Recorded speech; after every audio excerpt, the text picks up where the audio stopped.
Thank you for joining us for our inaugural episode of Red String Theories.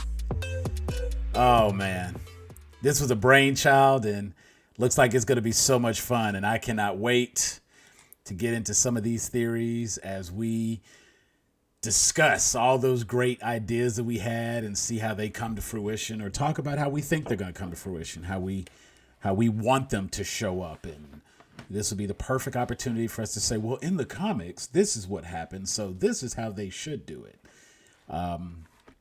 As we sat through and did our reviews and research on WandaVision, we came across a lot of different things that were there, and we started going down rabbit holes ourselves. I mean, a la Senor Scratchy.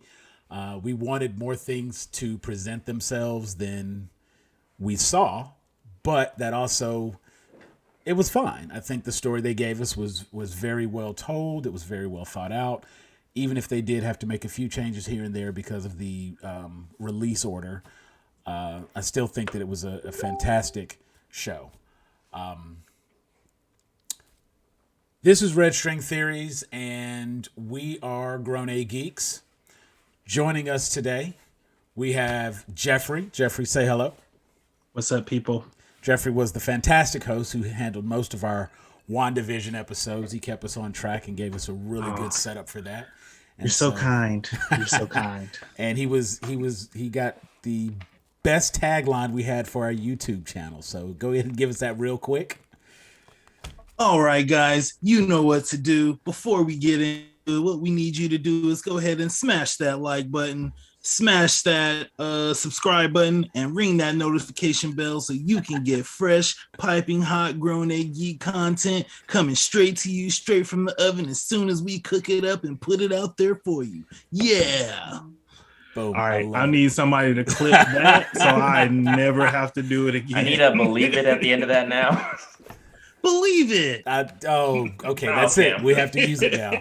I will figure out how to get that clipped. Joining us as well was I'm not gonna. He got a nickname through WandaVision, but we're not gonna tag him with that. He doesn't like it. Thanks, Jeff. But joining us as well is Brent. Brent is the host of our show Gag on These Balls, part of the Gag Sports Network. He is the host there. He has one of our other admins, Tony, is the co-host there, and they do a weekly sports podcast, and that is fantastic. But he is a budding geek and just fantastic with his research and knows his stuff when he gets on the show. Say hello to the folks, Brent. Hey, everybody. Be sure to check out the Gag Sports Network's new line of merch. We've got plenty of stuff. Be sure to check the back of the hoodies for a little surprise.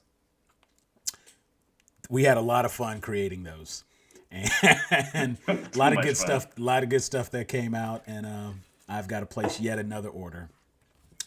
And lastly, the brainchild of this show, Red String Theories, the John Nash himself, our resident geek, our Marvel head, Will Parker. Will, say hello to the people. Tell them what we're doing today. What's up, everybody? All right. So this is Red String Theories. This is something that we decided to really put together during our course of talking about WandaVision. I think more or less that this is just our interests, evolved. Just like that. We're going to take everything that we've seen so far throughout the MCU. We're going to break stuff down, stuff like that, and we're going to just theorize where things could possibly go from this point on, what we want to see, how we want to see it, stuff like that. Things that we may not want to see. So it's more or less just, a couple of guys and gals getting together, talking about whatever it is that we want to see, transpire from here. So it's going to be a lot of fun, and I'm really excited to see what we come up with on this inaugural episode of Red String Theories. So with that being said, we already did our recaps on WandaVision and stuff like that. So if you haven't checked those out, be sure to go check those out. So that they're all on our YouTube page. They're all on the various podcast networks, stuff that we have, shown at the beginning of our video. So definitely check those out and do those recaps, and then come back to this if you haven't already. Now for this, y'all gonna have to bear with me because I'm not one of those hosts like these other three gentlemen here with me. All right. I have no idea what I'm doing, and I love to wing it. So fuck it, let's go. We're just gonna see what happens. Um, First thing I want to talk about with you guys about that. I want to get your take on the characters. That's about that. I want to get your take on the primary characters and stuff going forward from here.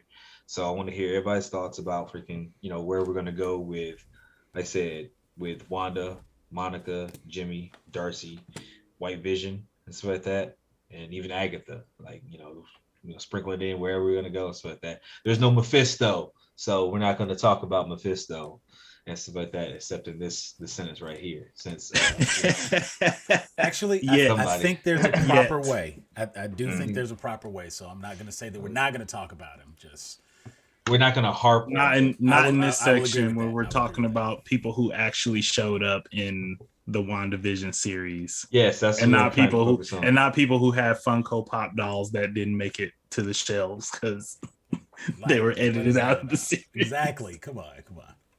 All right. So, and the way things turned out and stuff, we know that the whole pandemic had an effect on production and the structure and order of which the show was released. So at that, we don't know exactly to what extent. So at that, but we do know there's some effect. Some things were changed last minute. So again, we can't really speculate on what could have been.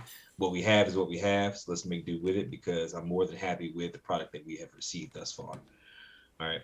So, you know what? Let's start with Jeff and stuff like that. You have anything to talk about with any of the characters going forward from this point on?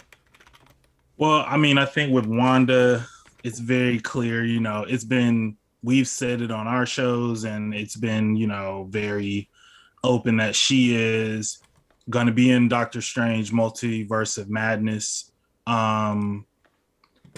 I think that there was like kind of some speculation about how she would leave the show and if she was going to leave, like if WandaVision was going to just end with her like being a complete villain. I think looking at the finale, she leaves and she's kind of just like, I'm going to go figure this out. And I think that's kind of where she and Doctor Strange will cross paths. But I'm not really sure if that's going to be in an adversarial state or if it's going to be kind of a like putting my arms around people. I would say with Doctor Strange, just because he is kind of a dick, it probably will be at least adversarial at first. Because I could just imagine him coming in like, you don't know what you're doing, you don't know, and she's kind of like, look, fam, you don't want these problems. So with Wanda, I'm very curious as to just like what her and Doctor Strange's relationship is going to be, just because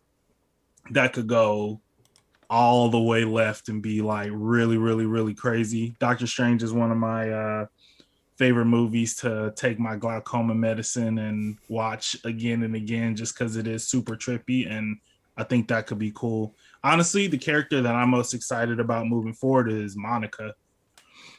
Just like with the way that her story kind of closed and, with the Skrull showing up and, I was a very big fan of Agents of S.H.I.E.L.D. So the Kree have been like heavily involved in that show as well. So if you haven't watched any of that, the Kree are probably going to be showing up in future installments, probably through something like Eternals and then even further than that, once we get like a Miss Marvel show and like the Inhumans start actually like kind of showing up in the MCU. So I'm very curious as to like kind of what Monica's role is going to be in this kind of potential Kree Skrull secret invasion potential storyline, seeing what her and like Nick Fury's relationship is going to be like, because I'm just assuming that's who the Skrull agent was talking about when she takes Monica into the movie theater. So I don't really care about White Vision. It's like, go do what you need to do and figure, dig into your data and figure out who you really are. Hopefully you and Monica can find that, not Monica, you and Wanda can get that old thing back. Darcy, would love to see her again show up in the MCU in a more prominent role. Same with Agent Wu. Definitely, everybody's kind of been pitching this like kind of new quirky X-Files type vibe with those two. So that wouldn't be based on comics, but it would kind of be cool. You know, I've always been one of those people that has loved kind of like the B and C list characters in comics and kind of looking at the perspective of like the people who have to clean up the mess or the people who like don't necessarily have powers, which is why I liked Agents of Shield so much. So yeah, that's pretty much all I care about from WandaVision, like kind of moving forward. Yeah. Everything coming next. Okay. I Yeah, have a that's quick something question though. You mentioned the Kree. Do you think we will see the Kree surface more in Captain Marvel 2, where we know Monica Rambeau has a prominent role? Or do you think they've already touched on all the Kree Skrull story they're going to do? I don't think they've even started yet, honestly. I think so. This is kind of what I think. I've been suspicious of Hayward since the beginning.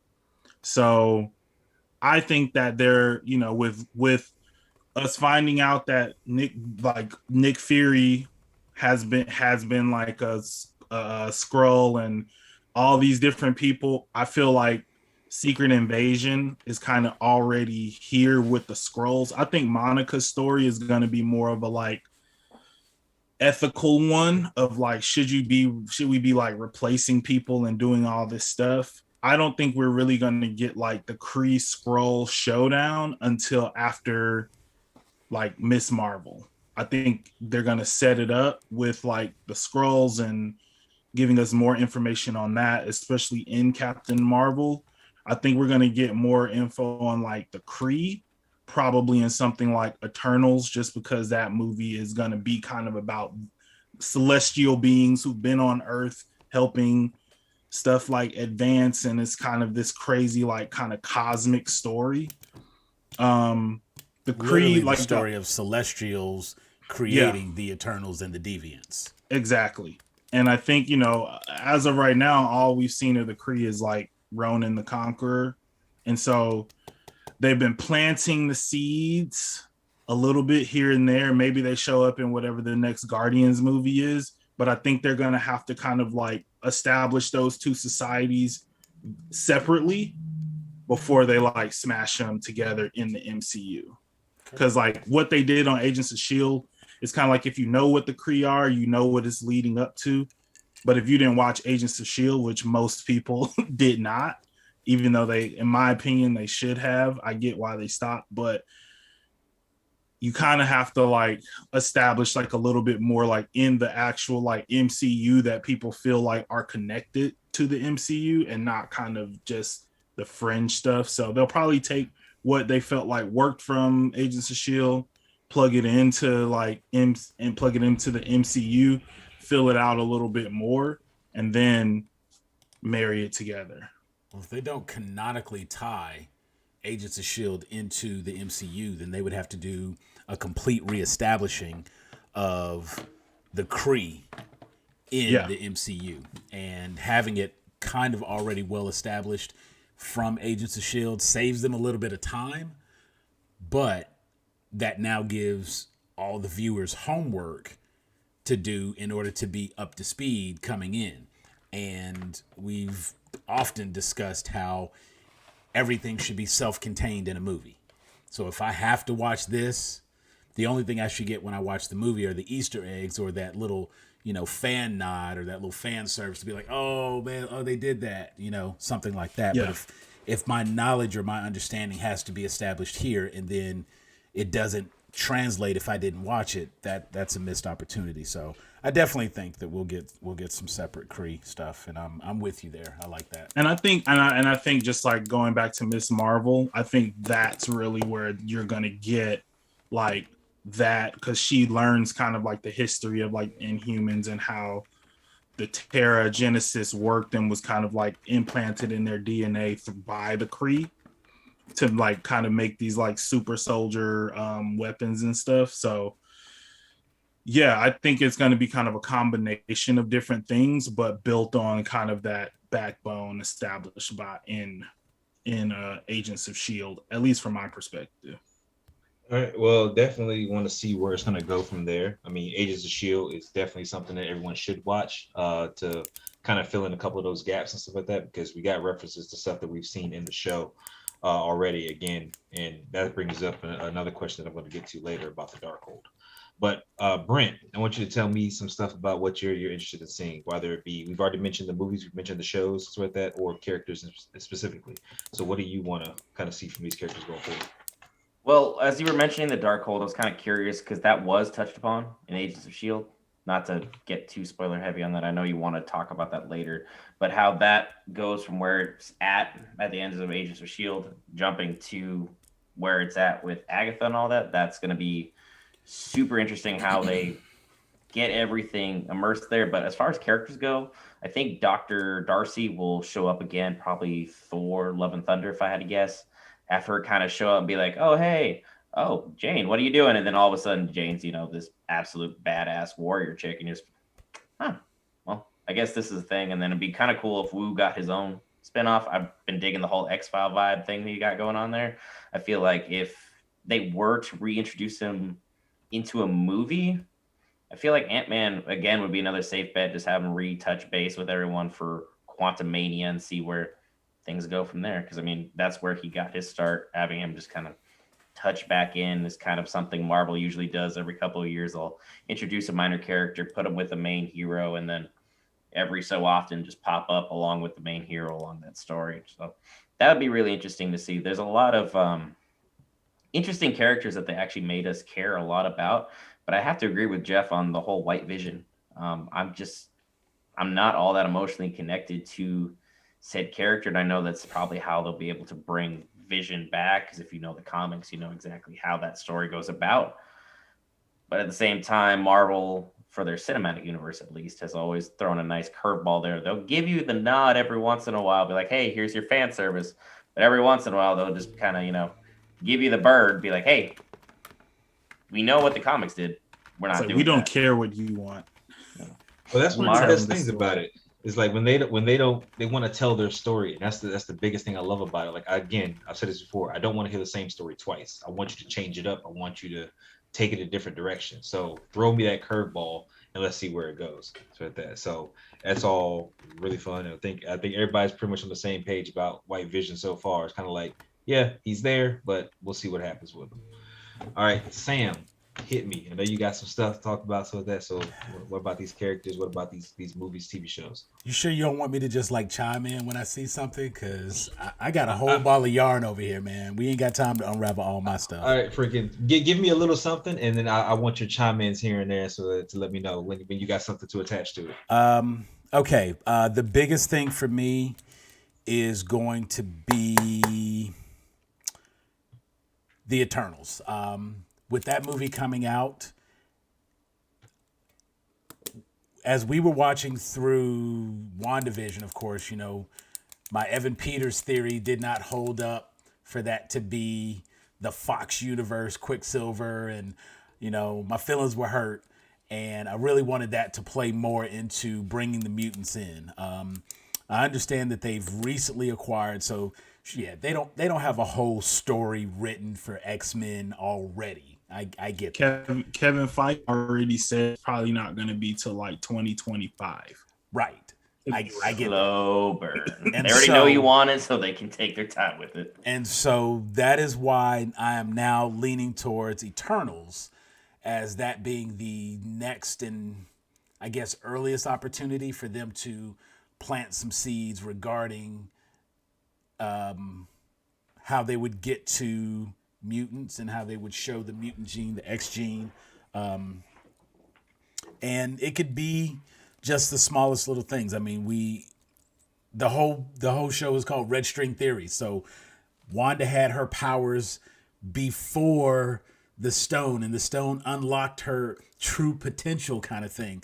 So then that leads, of course, the possibility that mutants have been there this whole time. And maybe it was just, the numbers were small. Because obviously the number of witches that are around is very small. There's not a lot of them, but there are some. So if we present mutants as the same thing, being a very small number, but that number increased as a result of the CMBRs hitting the planet twice, that could be potentially unlocking the X gene, and now those powers are able to manifest a little quicker.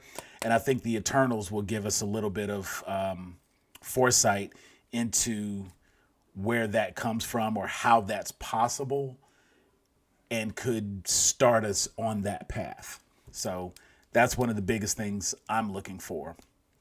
To touch on a few of the points here, Sword has been around. In my vast research today, I spent a lot of time digging back on all my theories. Sword's actually been around probably as long, or well, not quite as long as Shield, but they've been established. At least the first mention of Sword is in a deleted scene in Thor with Dr. Eric Selvig. There is a deleted scene where they are trying to track Thor, and they are using information provided by both Shield and Sword. So that's the first time that we hear the word Sword. But since they did not use that ending, and even the post-credit scene ended up being something different, technically we can't use that iteration. The best we can go with is the timeline following Captain Marvel and Maria Rambeau's decision to assist Nick Fury at that time.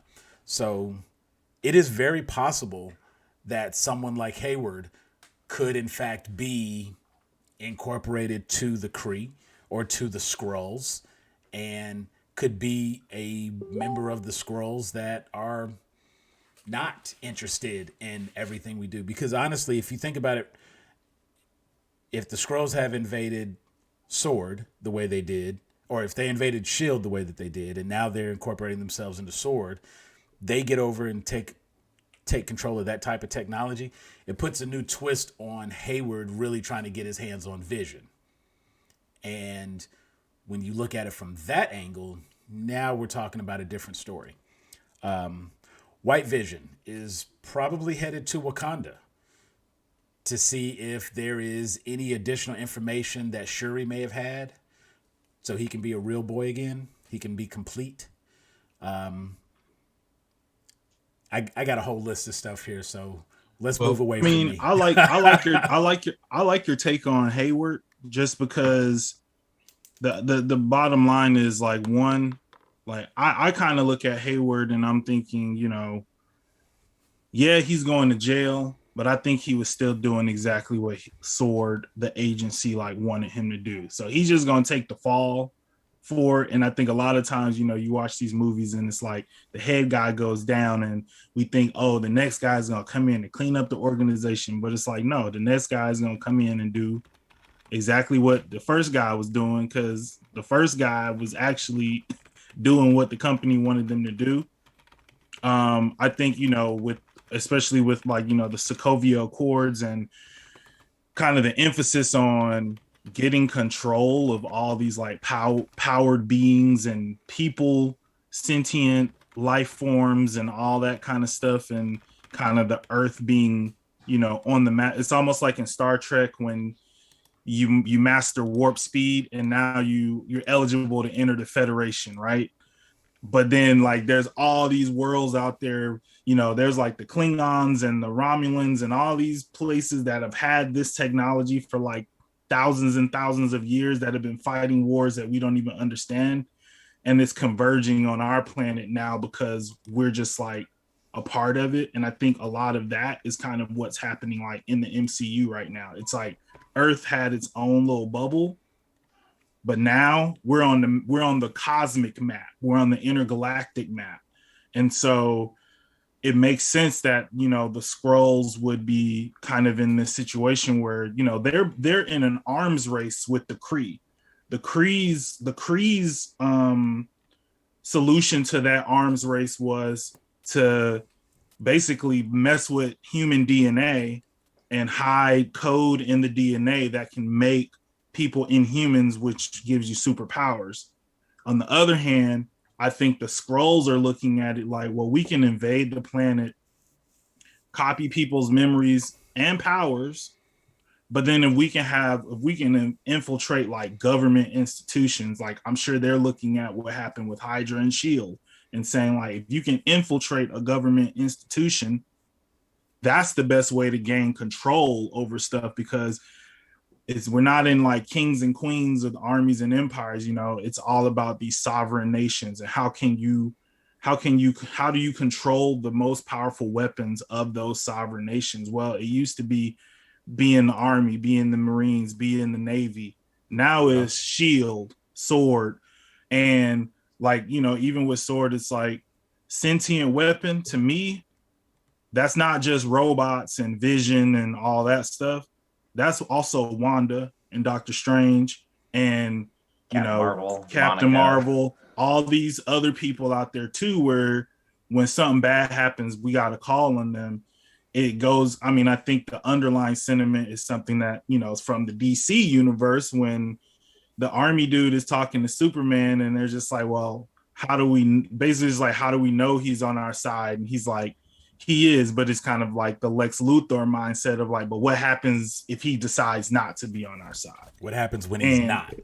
Yeah, exactly. Contingency plans and stuff like that. So it makes a lot of sense, because we've already seen all this stuff boiling to a head with like Guardians of the Galaxy. You saw, the Kree, the Nova Corps, everything's interacting. So there's a lot of different, big forces out there that, seem to be, colliding in different ways and stuff like that. So it's not like a one-on-one battle. It's not Kree versus Skrull. Like, there's so much more than that. So it's bringing all the different worlds together. And this is where we're getting out of the safety net of, like with the Avengers and stuff, we're grounded on Earth, and maybe something's coming here. Like, now we're going to that. That's the whole purpose of Sword.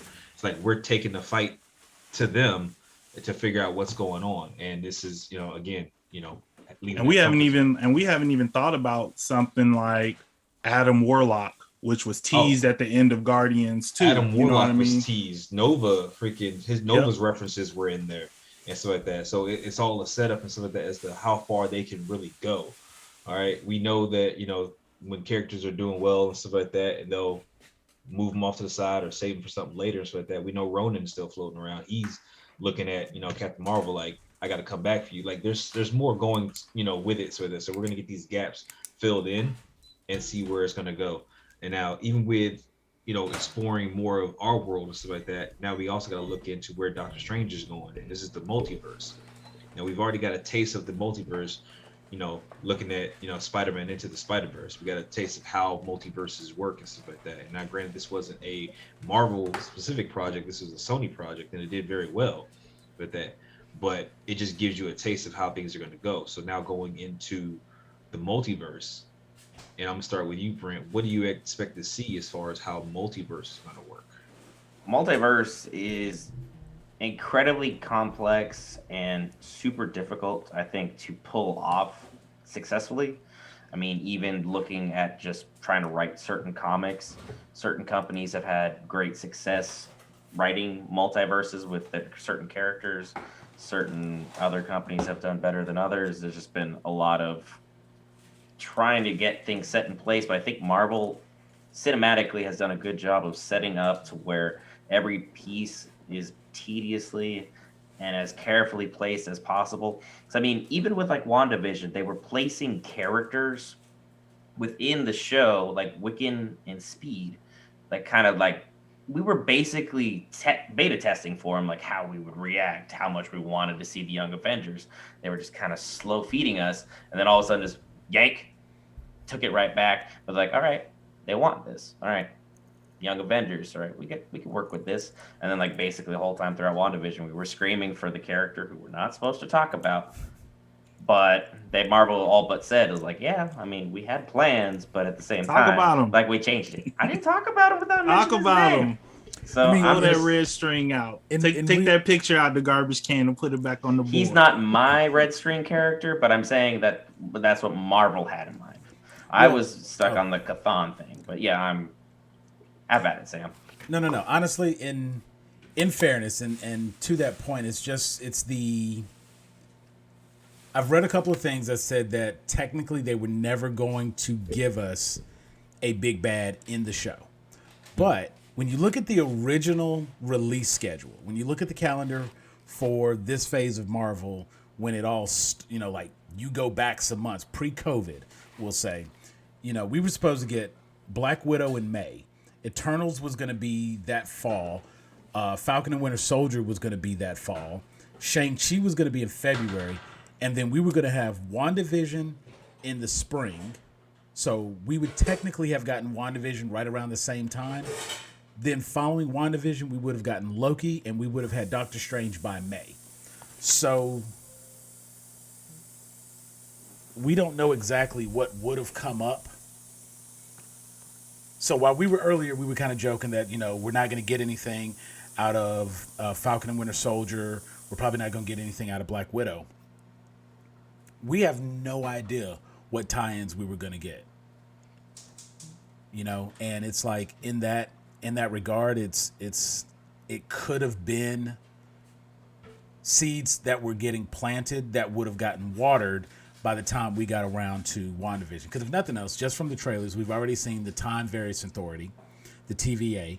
And the TVA, of course, is one of those things that ties into the Nexus being.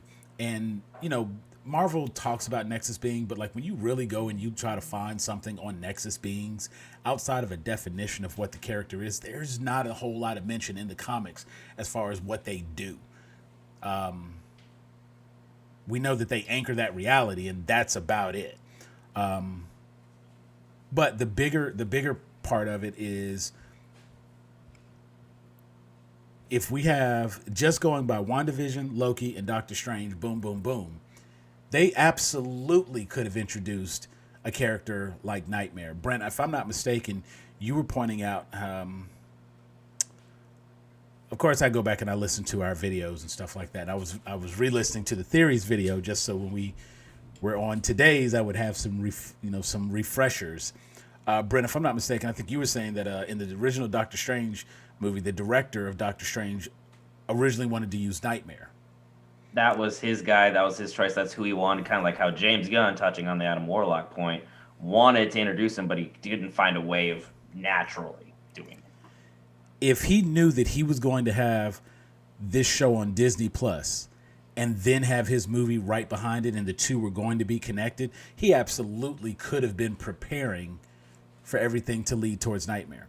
Because I don't care what a director says, I've stuck with Marvel for a little bit and I see what they do. These Easter eggs, they're there for a reason. And the biggest problem WandaVision has right now is they're guilty of Chekhov's gun violation so many times. It's one thing to present information, and if we fill in those blanks in our own heads, if we pull our own red strings and it doesn't pan out, okay, that's fine.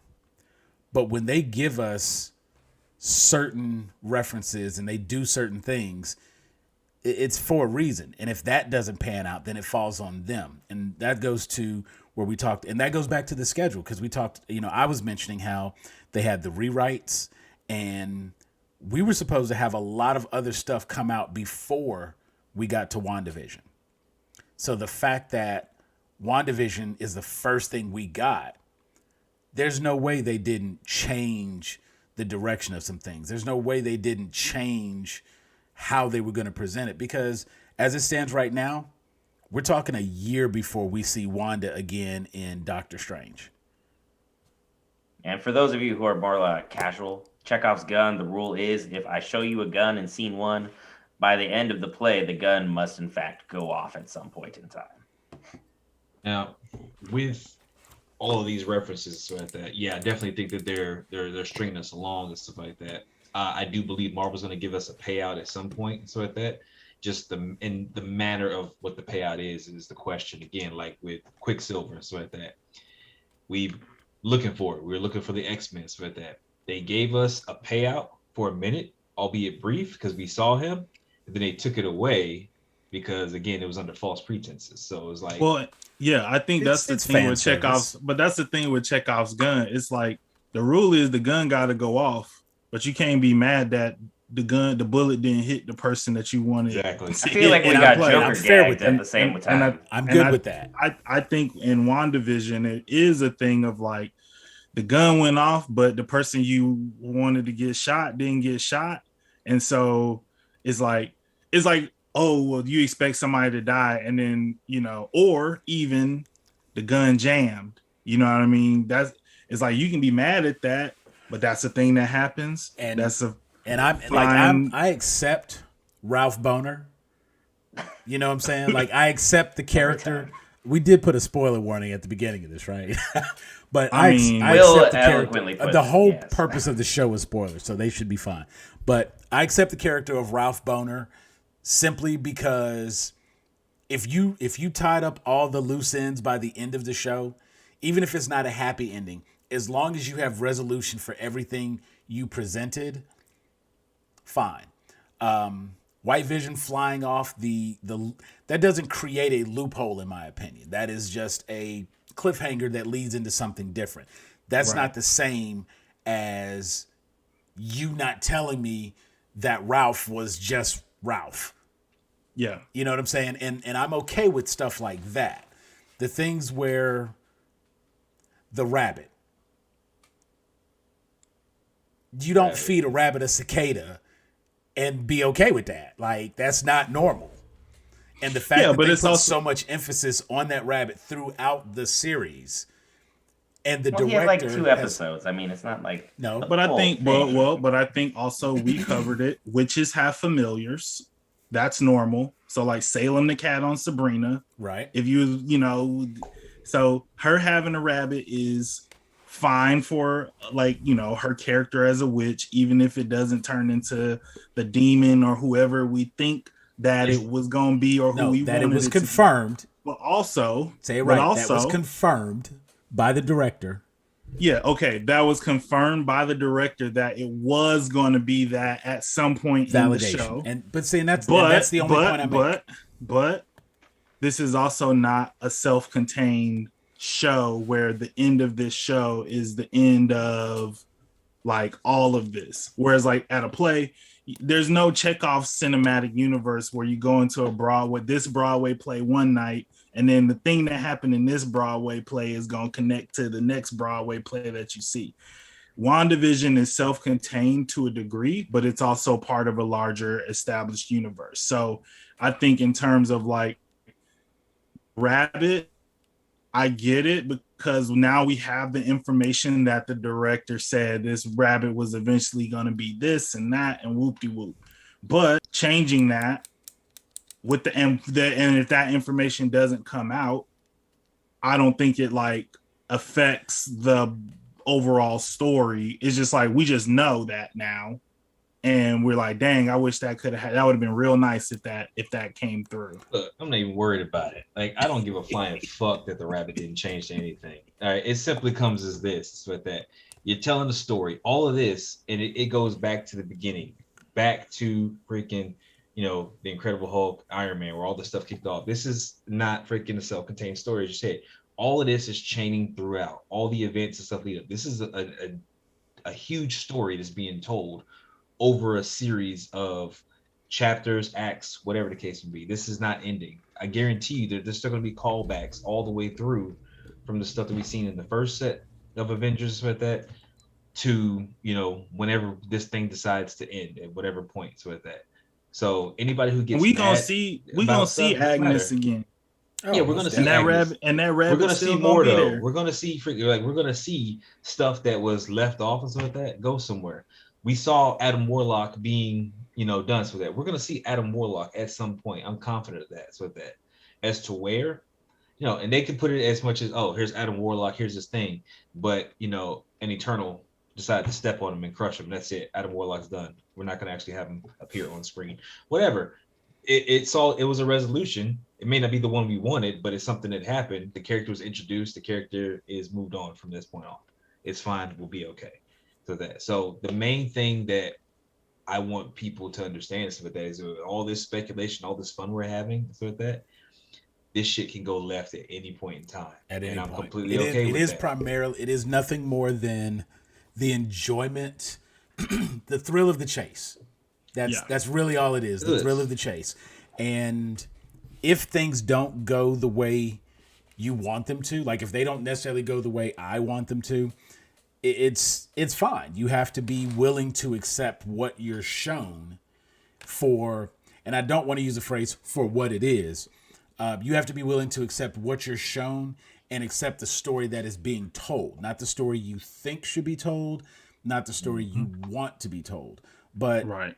Take time to acknowledge what's presented and allow that to shape the narrative. And anytime you can connect one of these red strings, great. That's fantastic. It's confirmation. It makes you feel good. Because I don't care what anybody says. When they finally said Agnes's name was Agatha, I was like, victory lap right there. I mean, granted, that was a no-brainer, but it was still a victory lap to hear it, to see it. That's confirmed. how I felt when it was like Ralph is a nobody.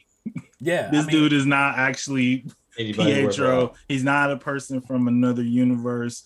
All this, I did have some theories that was just like somebody peered into another universe and all that other stuff like that. But at the end of the day, it could have just been like casting to fuck with us.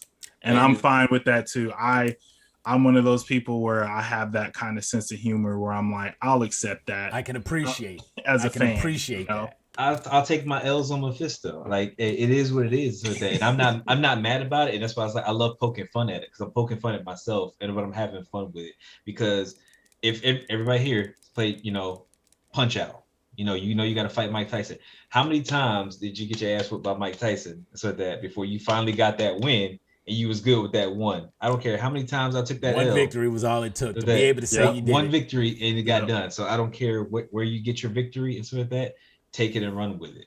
So it's okay. That Mephisto Funko Pop will come out eventually, and I'm gonna get it. I'm gonna mail you one. And even and see, and that's one of those things. Like just because we're still, it's so hard because it's that connection that we had. Sorry, you all mentioned that the the Senior Clicky over there, right? Because y'all know my ADD act up, but the connection that we have. A lot of times these red strings come from the comics, and with the comics being the source material, having read those comics, or even if you go and read them now, you can read them after the fact. That's fine. It's, whenever you choose to read it, it's acceptable. Just know that in some cases, what you see in the comics is not what you're seeing on the screen. The MCU is not a direct page for page, panel for panel comic adaptation. They take the premise, they take portions of the storyline, they take the parts that they want to and adapt that to the screen. And I think the simplest example for anybody who doesn't understand the difference is if you take the comic arc of Civil War and compare that to the movie Captain America Civil War, having 10 folks fight at the airport versus a 1,500 to 1,500 battle in the streets. Husbands versus wives, it's not the same. It's not the same. But the MCU was still able to capture the energy and the spirit of why they were fighting. And the Sokovia Accords are very similar to the Superhero Registration Act, and just in premise of what they do and what they mean. And so that's where a lot of the red strings that came up on this show come from. And as long as you're able to keep that separation mentally between what you know versus what you see, you're able to better appreciate what's shown on screen. And kudos to Marvel and WandaVision. Despite my red strings and what I know to be, they did a great job of what they presented on screen.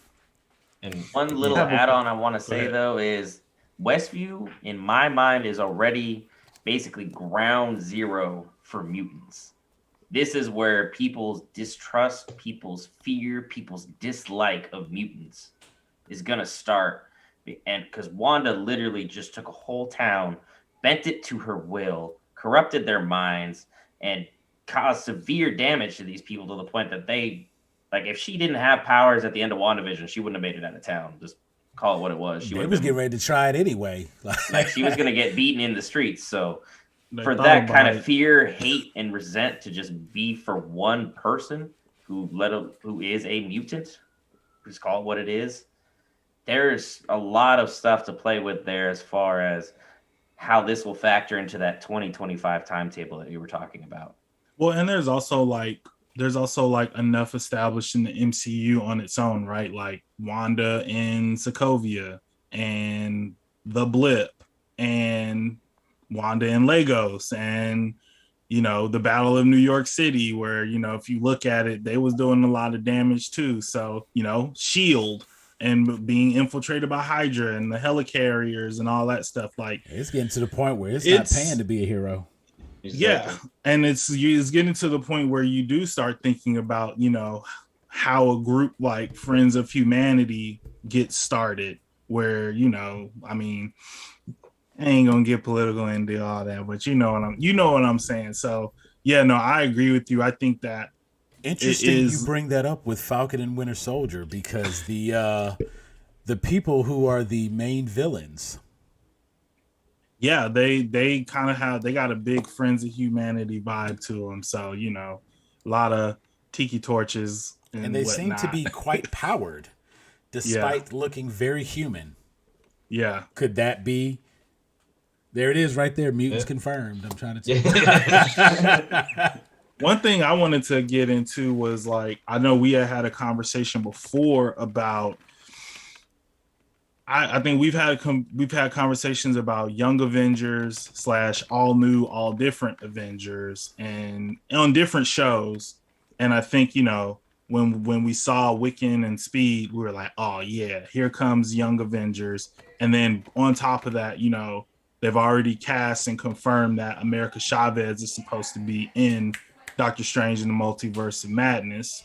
So we got that establishment for like Young Avengers, although now Speed and Wiccan are no more in terms of the MCU, because they were just figments of Wanda's heart magic.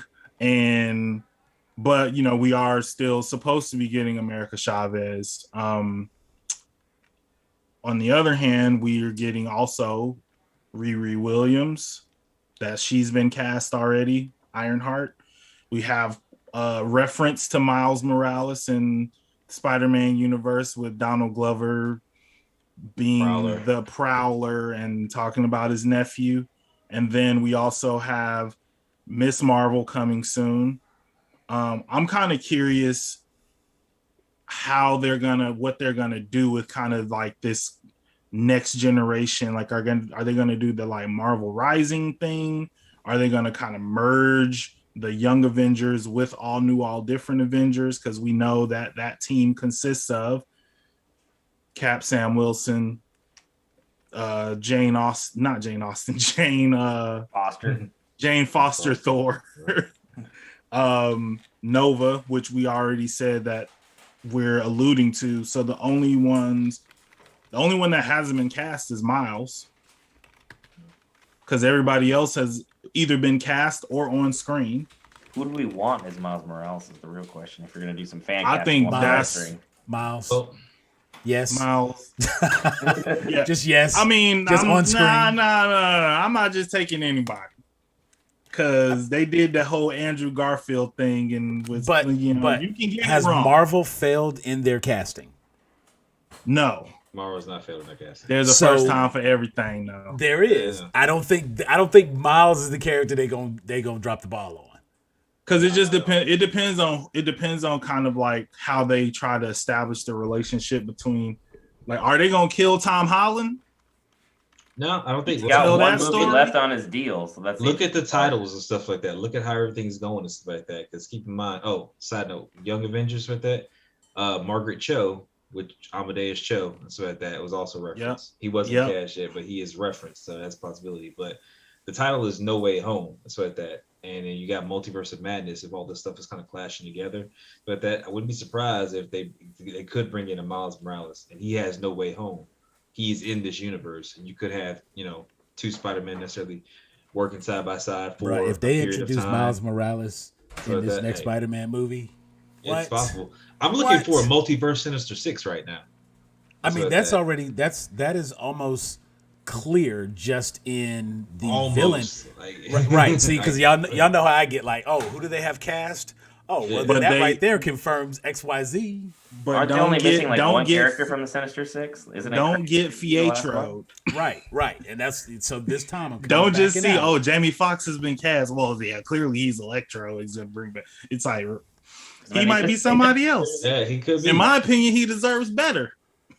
He's my favorite actor though, so that's why I'm like heavy on. Nah, he was good. In terms of casting, it just depends on when they're gonna like put Miles in the movie and when they want him to start, because homeboy from Stranger Things would probably be like in my top 3 picks. But then also I do feel like it would be important to pick someone with kind of some Afro-Latino heritage to be authentic to that. Like Miles speaks Spanish in the comics and he speaks Spanish, and you know, I don't want that to be like sacrificed, and I definitely don't want to read all the think pieces about like Miles Morales's like Hispanic heritage is being erased by casting just, you know, I don't want to do that. I think I trust Marvel to get it right. You know, the girl that they're casting for America Chavez is like a really, really good actress. Unfortunately, I do not know how to say her name because she has a very indigenous Mexican name. So if there's anybody out there who knows how to pronounce it, send me a Google voice note or something. It's Xochitl Gomez, but she was in the Netflix Babysitters Club series. She was my favorite character. She played Dawn. Yes, I watch a lot of like teenage soap opera girly stuff as well as my superhero stuff. So, hey, good TV is good TV. It's all good. It that's, truly you is. know, Because what I was all over agree. Gossip Girl. That was my show. and I think we've had a couple of conversations about Riverdale. Yeah, You know, for I sure. grew up on Dawson's Creek, so Yeah, exactly. it's all good. Yeah, but Miss I Gomez, think, you know, I'm not gonna try it. Exactly. Normally, I'm pretty Exactly. good. We will respectfully say Miss Gomez. yeah. So I mean, it's good stuff that they're getting a lot of these castings and stuff right. So that they're making us, you know, feel like they're doing the work to bring the characters to life in the way that we see them, and then taking their, you know, their own take on the story. So everybody's casting has been on par thus far. Let's again see if they keep the train rolling with Miles Morales. That all right. One thing that I really want to know from you guys is with that, we know that we got Captain Marvel 2, Doctor Strange Multiverse of Madness on the horizon. These are the 2 big movies that are kind of leading the way into the next, you know, section of the MCU. So with that, what do you guys expect to see from these movies? Like, just give me like one really solid thing you expect to see from these movies. So with that, and let me also throw out there Fantastic Four, because Fantastic Four was confirmed. There's no out the way. I don't know how everything's going to tie in to this specifically, but again, I'm not trying to stay with just Fantastic Four is going to establish Reed Richards as an aerospace engineer. You're just so mad about that Y'all red was string. You're mad- sitting there just keep y'all playing was with it. mad I about was a that. little heated. And you know I what? was Honestly, I wasn't even mad that it wasn't Reed Richards. I was just mad that the There was emphasis literally placed- no payoff. Right, that the emphasis placed on the aerospace engineer, the emphasis placed on that scene didn't pan out. That's I think it was still left. It's still left open, so it still could be right. him. Right. We because agree it that just- the officer who showed up was not, in fact, the aerospace engineer. Yeah, if she brought it. It's built to your specifications. Okay, that means you didn't build it. The engineer built it, who is XYZ back in the lab somewhere. Right. Already in space. Possibly. Lost in space. You know, because obviously that shielding didn't work. So other shielding may not work when somebody else is somewhere. And here we are. Fantastic Four. So, I think on your question about like future projects and stuff, it's hard. I think it's going to be hard for me to really like make a ton of predictions until we watch Loki. Because I think that what Loki is going to do, like, you know, the premise of Loki is like the Loki that stole the Tesseract and disappeared in Endgame is this Loki, not the Loki who like died in he's not Infinity our War. MCU timeline. Yes. Loki. He's a different Yes, he's basically the Loki from the beginning of the MCU timeline, and He's the pre-character development Loki. Exactly. And I think that they're going to use this show to establish what the multiverse looks like in Marvel. Like, it seems like it's more of a function. Is it going to be just like true parallel existences? Is it like a function of time and different things happening, and then this timeline splitting off based on like decisions? I think once I really understand how the multiverse works, I'll be able to like make bigger predictions about the overall kind of direction, because we're definitely going cosmic, we're definitely going magical, but if the multiverse doesn't work the way that I think it could work, it kind of, like, y'all know me, I'm Scully, so I don't my string is like, I give you like this much string to play with. Everybody else, they I'll just throw the whole ball of yarn at you. I don't care. Exactly, they doing the whole yarn. I'm like, I'm gonna give you this a little bit, and I'm gonna undo just a little bit. But so I think I'm excited about Loki for sure.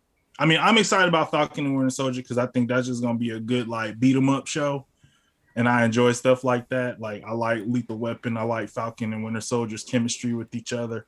I definitely want to see Agent Carter like beat some ass, because I think she's dope too, and she deserves a little bit better than what she's gotten in the movies so far. She's supposed to have had bigger roles in movies before, and they've been just like whittled down. But I think in terms of implications on the overall MCU, I'm looking at Loki, because we know how magic works. We've had WandaVision, we've had Doctor Strange, and we've seen like all that stuff. We know how the cosmic stuff kind of goes down, because we got Captain Marvel, we got Guardians of the Galaxy, we're going to have Eternals, and that'll explain even more of that. But I think the parallel universe thing will really help, because it's going to help with mutant predictions. It's going to help with Young Avengers versus all new, all different, all this kind of stuff like that, and knowing how things like happen and can ripple. Because once you establish a multiverse, kind of like in Endgame, where a lot of people were mad because they're like, well, time travel is like a cop out. Once you establish like a multiverse and you're jumping from universe to universe, that also can, I don't want that to be like a cop out either. And I don't think it will be. And I don't necessarily agree with the people who said that Endgame was a cop out for using time travel. But I think that is like kind of the bones of this next iteration of Marvel. It's like magic, cosmic, multiverse. And the multiverse is the thing that I don't really have the full understanding of how it functions in the MCU specifically for me to kind of like build predictions. I got you on that, but I don't think anybody who understands the Marvel Universe can, like, with calling it a cop-out, it doesn't really make sense, because again, the entire, Marvel Comics is built on several multiverses, several different universes within their thing. A lot of people don't even realize, like, again, Nick Fury was white in one universe, he's black in another universe, and stuff like that. It is what it is, and stuff like that. So this isn't like one of those other standard movies that we watch where time travel is a cop-out. So it actually completely makes sense for this. So again, I completely agree with that, and definitely want to see how they work that. But Brent, I want to hear from you. I'll definitely give kudos to Marvel in the sense that they're at least willing to tackle a multiverse, because that in of itself is extremely complex, and trying to, just having the gall to put such financial aspects in something of that nature, it's crazy in of itself. But as far as answering your question, like where we want to see things play out, I don't really care about Marvel's first family like that. I'm not like a comic book head like you guys. I'm not like, Fantastic Four, blah, blah, blah, blah. But look, the way you bring up Doom to any comic book head, and they automatically just start gushing about how much they just love Victor Von Doom. He's the Darth Vader of Marvel. Everything that they do and everything that he does. I want a convincing villain. Because if you're not going to give me a big bad this phase, like Marvel said, and they've stuck true to form, so it's my fault for getting wrapped up in my own red string. but having a good big bad can make or break your universe. Because I just need someone I need to root against convincingly, but also whose logic is there to understand like why this person is the way that they are. Because like Thanos, you understood what he was about, but you never agreed with like how he went about things. I need that And I convincing think that's villain, I and think that's Doom can gonna do be it. Kang, Kang the Conqueror. especially with like how important I think the multiverse is gonna be moving forward. I think, and I think just based on what we kind of understand about Marvel thus far, my guess is that the multiverse is going to be kind of like based on time travel, and it is going to be kind of a thing of like different decisions split off different like multiverses or whatever. And I think Kang is kind of like the perfect like big bad for that sort of conflict to me. But yeah, I agree with you about like that kind of that like Thanos like seeing little bits and pieces here and there, and then ramping it up, and he shows up as like, you know, kind of a real character in Guardians. And you know the way that they built Thanos, I agree with you, Brent, that like And more they importantly, gotta come hard with they it. did something with Thanos that I don't think they've done with a lot of villains. He walked into the jail cell and beat up the biggest, baddest guy he could see. In the Yeah, first time we saw him, he walked in and two-pieced the Hulk. We had no choice but to respect Thanos Yeah. after that moment. Gave him yeah. a 3-piece and a soda. So I mean, Hulk ain't even yeah. want to come out. I mean, it's all the buildup. So, like, I enjoy having the big bad. So, again, having the big bad is definitely, a big part of the MCU and stuff like that. But I think the most important part, definitely, like you're saying, is that build up to the big bad. Like, you gotta sprinkle it in. You gotta, make us feel it and stuff like that. Because I want to get to the point to where I feel the emotion about what's going on. I want to know, like, when Hulk got, his ass whooped, it's like, okay, I felt that. That sucked. When Loki freaking had his exit and stuff like that. Again, we saw his growth throughout the whole thing, and it's just like you actually, felt that. felt sad. Yeah, you like Yeah. you felt that, and it's just like, okay, like for characters Can that were bad becoming good, and all the kind of stuff. Like, granted, it's a trope and stuff like that, but they did it in a way that made you understand because you had enough of the story to know what's going on. It wasn't just like, oh, I made this one decision and now I flipped from here to here. Like, no, it was a He's still, we've seen Loki stab him in the back several times throughout the course of the thing, and still made it through. So, And the funny thing it's is, definitely even in something. that scene, we thought when he was giving up the Tesseract, like he was back, like he was flipping again, only to see, like right there in that second, he went for it, and it was like, Yeah. okay, he didn't. Oh, he's. Can I ask? Can I ask you guys a question? It's based on what Brent was talking about with Fantastic Four, Doctor Doom. Like, I know everybody's excited. I know people love Fantastic Four. Never really been my thing. I understand look the. really weird on screen.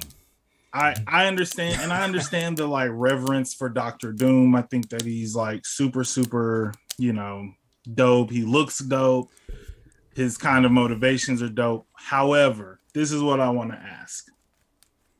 With the way that Marvel has done things, do you feel like the window for Doom has kind of been missed in the MCU?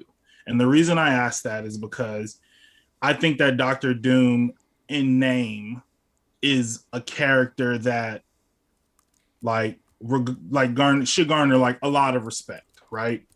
However, we haven't seen a lot of Marvel movies where the heroes are coming in and fighting the same bad guy multiple times. Usually, like the hero fights the bad guy, the small, in terms of like hierarchy, Thanos being the big bad, whatever the bad is in your movie, whether they're working for Thanos' ultimate goal or some other separate thing, that is usually like wrapped up in that movie. If we see them again, it's like the trial or somebody like a Loki where they're playing both sides and all that stuff like that. Your pawns, your bishops. I don't think that Doom is on the level of a Thanos in what the MCU would be. And maybe that's just my lack of understanding about who he is fully, because I'm not that huge of a fan. But I feel like, if we're going cosmic, multiverse, like time travel, all that stuff. I feel like focusing on like Thanos, Galactus, like Kang the Conqueror, like villains that have that scope. You basically want Elder Make- God and above tier villains. Exactly. And to me, like the scope that Doom is at would be more like a TV show across like 20 episodes villain, like a Zoom on Flash. You know what I mean? I feel like you can do him justice over a season. But honestly, I think to that point, the Fantastic Four as a whole would do better as a Disney Plus series as opposed to a 100% movie. agree. And that's Them and very X-Men. simple. And well, if nothing else, it'll give us a lot of the X-Men animated series vibe, and that alone will allow for a lot of good, and it gives us a chance to explore more characters. Okay, so two things. One, I want to touch on the question Will posed first, but I want to come back to that because that's a very good question, Jeff. First off, multiverse, Rick and Morty versus Back to the Future. Time travel in Back to the Future is shown as being one way, and they cover that to a degree when they go into how the time travel is working in the time heist in Endgame. Basically, it is like you were pointing out, Jeff. It is a combination of methods, and that's what was different for the first time. They are, in fact, they're erasing the picture intentionally, but so long as they put the item back, they undo the changing of the picture. Back to the Future has told us that if you go in the past and you change something, the trajectory for that timeline is now altered, and those things don't continue because you changed something. As such, they could not go back in time, remove the time stone, and then, or remove any of the Infinity Stones and then go back because they changed something. It's going to be butterfly effect. And when they get back to the present, air quoting, that present is no longer there because they changed something. Biff gets the sports almanac. And when you come back to the present, you know what I'm saying? Like now he's a millionaire and he's done this. Everything is different. So if they present time travel as a series of choices and how those things can change there, I feel like that's going to be very Back to the Future, and they would want to avoid that. If they go the route Rick and Morty, where there are an infinite number of universes and an infinite number of parallel worlds, there could be, Family Guy did Road to the Multiverse. Rick and Morty constantly talks about the multiverse and all the they have like the Council of Ricks, which is no different than the Council of Reeds. That's even where they kind of got that idea. We've seen Into the Spider-Verse. And for those of you who, watched a couple of the CW shows, they've talked about a whole multiverse. So I want to give fans a little bit more credit in their sliders. I want to give fans. I was actually talking about the CW. I wasn't even getting No. I know, but I even went back. Sorry, I got to do it right. Sliders. See, there you go with Jerry O'Connell. I'm with you. And so it's like, I want to give fans a little bit more credit in their capacity to understand the concept of a multiverse. And I think that they will be able to catch on very quickly how that works and how it works in the MCU.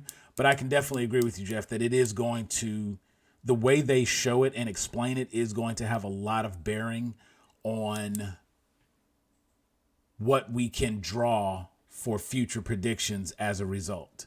I could sit here and talk about it because, one things that they could do based on comics and whatnot. But if they show their multiverse to be completely different, then none of that will matter because obviously they're going a different route. And, the TVA is one of the groups that's coming up in Loki. So Loki's going to play a big part of that. And the entire job of the TVA is to watch and monitor people who mess with the timeline. Like they clearly need one of those in DC, so Barry will stop jacking everything up.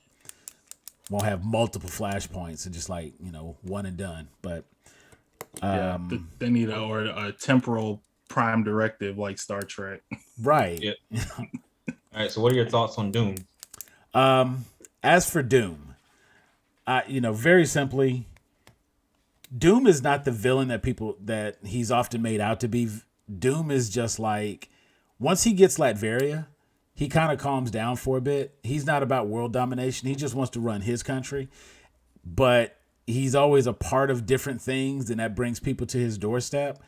And once you cross into his territory, that's on you. Like, you come to his house, he has every right to defend himself to the fullest. He might get a little extreme with that. But I think if they decide to go Fantastic Four, they've announced it. I really hope, given the success of WandaVision and the red string prediction of the success of Falcon and Winter Soldier, I hope that they consider that for Fantastic Four.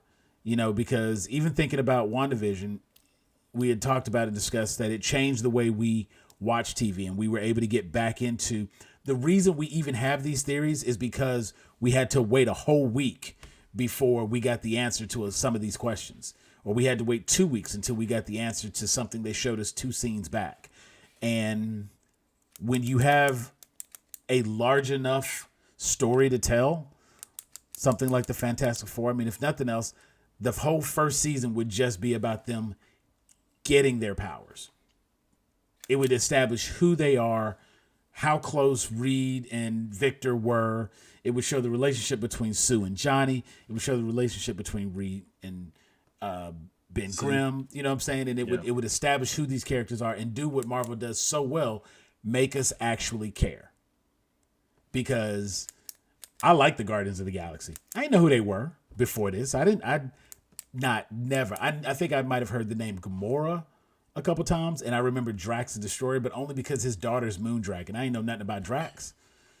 But now I can tell you about Guardians of the Galaxy, and they've made me want to learn more and read more and understand better. And I'm right there with y'all. Like Fantastic Four, Doom.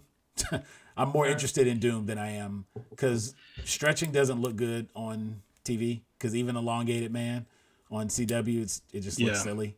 And they always give it like a silly ass sound effect and just feels very like Power Rangers. They don't really use his powers to the fullest of their capabilities. It's always, let me make a big fist, let me pull my arm out real far and grab something.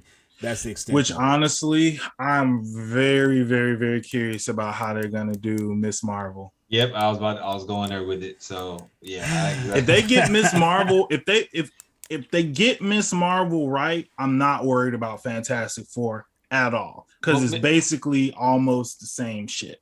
All right, well, that's I'll almost play around with it. Yeah, I'll play around with it. So again, I agree with y'all. I think Fantastic Four coming in as a movie is fine. It's like that. Give the introduction. It's like that. And then do like what you want, take it to a TV show and let it go from there. It's like that. You can give the introduction because you can give their big production for, hey, this is the Fantastic Four. They're brought in. So like that. Slide them to the side. We don't really need them as much. And you can run the whole Doom timeline there and stuff like that. Because again, Doom, I put him on the lower tier and stuff like that as far as what we've been up against so far. So completely agree with that. Sam, wait till you meet Lady Lila and stuff like that. If you ever get a chance to meet her and stuff like that, it's Rocket's girlfriend. So if you like Guardians of the Galaxy, enjoy that. As far as Miss Marvel and stuff like that, because she has the embiggen and stuff like that, I don't think hers will look as bad. So that's why I say like it'll be a good foundation, because she just kind of swells up. Either she gets big and stuff like that, or she does the big fist thing and stuff like that. So it's not as much. Reed, he does all types of extra shit with it. Like he's twisting and turning underneath several things. He goes into full parachute mode and all this other stuff that just kind of throws me for a loop. So again, almost more cartoony. It probably would have been nicer if they did it animated, like an animated version of it, and you can kind of bring in the Fantastic Four a la Incredibles, something to that effect, maybe. I don't know. Just that's speculation at this point. But Doom, yeah, we'll take him down. Animated, it looks okay. Live action, Yeah, it looks okay. It's nothing big and stuff like that. So if they keep it somewhat not necessarily cartoony, but the fact that Miss Marvel is a teenager and a fangirl, it makes more they sense for her to could have they those could powers. do that, and it could If be the show okay. has a certain energy to it, and that It could stretchiness be fits very into the Stargirl. energy. I don't. Yeah. It could be Yeah. Stargirl, I and it would haven't work. watched it, but I plan on it. But Yeah, It's actually really good. So, all right, freaking. So this was pretty good. So if I like kind of where the conversation and stuff was going with this show, again, this is the inaugural episode of Red String Theories. So again, this is more or less us just kind of, bullshitting around and seeing what we can come up with. And say, I like the energy that we had here.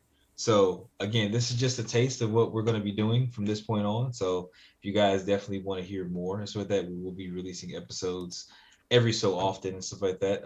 We're gonna try and figure out a time schedule. We're probably gonna do it maybe after every series finishes and stuff like that, and kind of get some stuff going. So We could do a series finale and a mid-season. This could actually replace just our spoiler talk, or not spoiler talk, but our theory video. Instead of doing like 4 or 5 episodes, doing a theory video, it'd be a red string definitely video. need to do one after the Snyder cut comes out. A separate red string DCEU. I don't even think there's anything to red string at that point. I think we've already done that to death. But I'll be happy. I'll be happy to do a review, and if there's anything to talk about in the review, that'll be where it goes. Like, just check out our DC fandom stuff on YouTube or on Anchor if you want to just go into the red string theory pertaining to all things Justice League. Because if I have to hear the word Flashpoint one more time, I may shoot my brains out. Yeah, well, I mean, it is what it is and stuff on that. But again, this is all fun and stuff like that. So again, we're gonna definitely have you guys come back for more and stuff like that. We've got our QR codes up here, right, that take us to various channels and stuff. So our Facebook page and our YouTube page. So with that, you definitely gotta, as Jeff would say, smash that like button. Make sure you hit that subscribe button, and make sure you ring that notification bell so you can get all of this piping hot chicken coming out freaking right when it's ready to go. Fully cooked and no raw seasoned. chicken here. Yep. Yeah, we don't do none of that raw chicken here. So we want to make sure y'all get all this information, all this good stuff we got going. So I think that's gonna be it for the show and stuff like that. Once again, we got Sam over here and stuff like that, who's been freaking, handling all our technical stuff.